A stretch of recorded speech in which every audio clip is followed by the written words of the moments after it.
a blue dress here. Blue is a very expensive colour. It was especially a dark blue because that means that they have to dye it more than once. So a light blue is dyed once, darker blue is dyed again, and then again and again. So the darker the blue, the more, or any colour, the darker the colour, the more often it's been dyed, so therefore the more expensive it is. We have got brooches here to hold the outer, the hanger rock on. So this is made out of wool, this is made out of linen. Back in Viking times it would have all been made out of wool because it was a lot colder than it is now, especially in the Scandinavian countries. It's a lot colder than it is in this country anyway. So your bottom layer would be linen because that's softer against your skin, and then all your other layers would be wool to help keep you warm, and also a double layer of wool on top of wool is waterproof as well, so that keeps you nice and dry. So we've also got, just keep it here a second.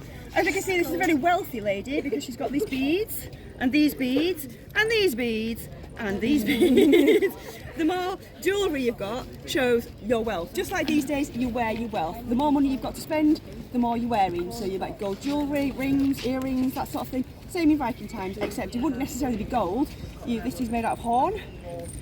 These will be glass beads. Gold. This could be silver. These ones will be... this one's made out of horn, as is this one. And is that one antler? Yes. Yeah, I think that one's antler. So they would make jewellery out of whatever you've got available.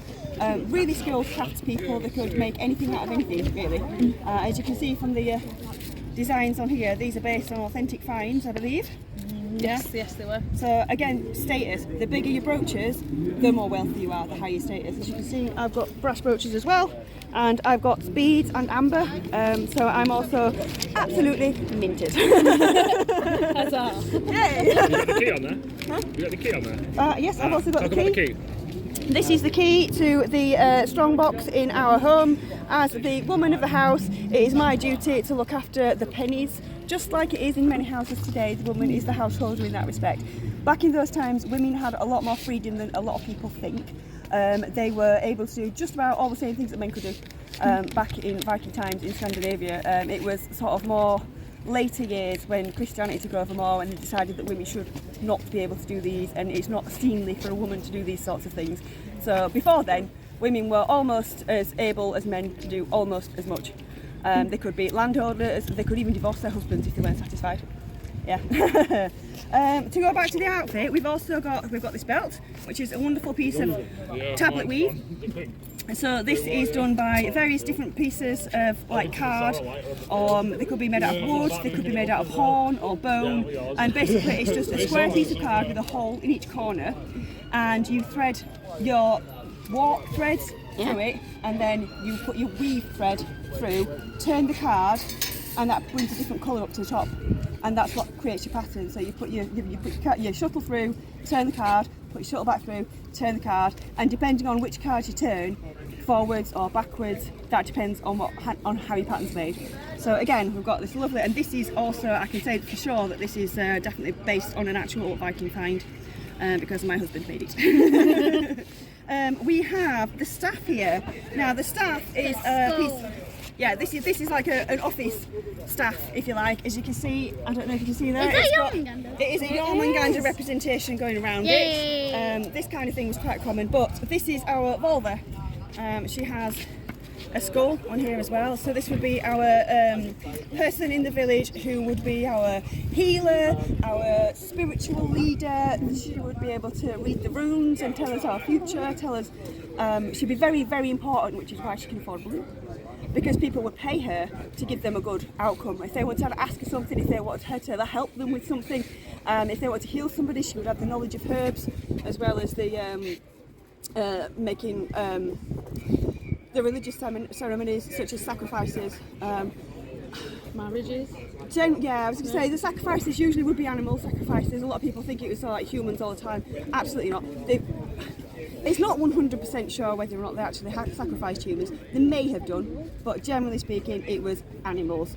And it would be like blessings for your harvest, for your springtime, fertility rites, that sort of thing, for your soil to try and get, which is what everybody wanted back then. That's all you want is a good harvest, enough food to see you through the winter.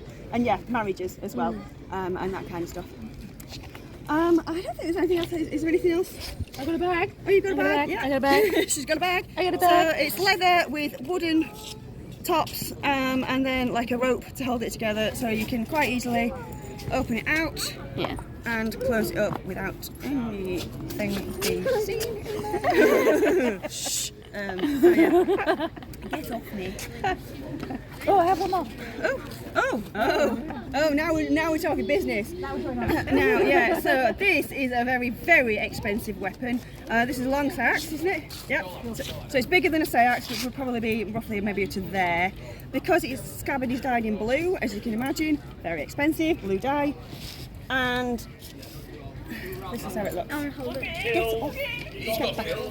So this is pretty standard for its time. You've got your short, like ridge back if you like, and it would be sharp. Obviously, this is a reenactment blade, so it isn't. And pretty much any warrior would be able to carry one of these around with their man, woman, anybody who's been trained.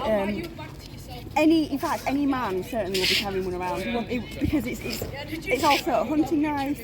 It's also a utility knife. It's whatever it needs to be. It's not just for fighting. But of course, if somebody were to set upon you, you've got something to defend yourself with, even if you've got nothing else. Well, thank you very much. You're welcome.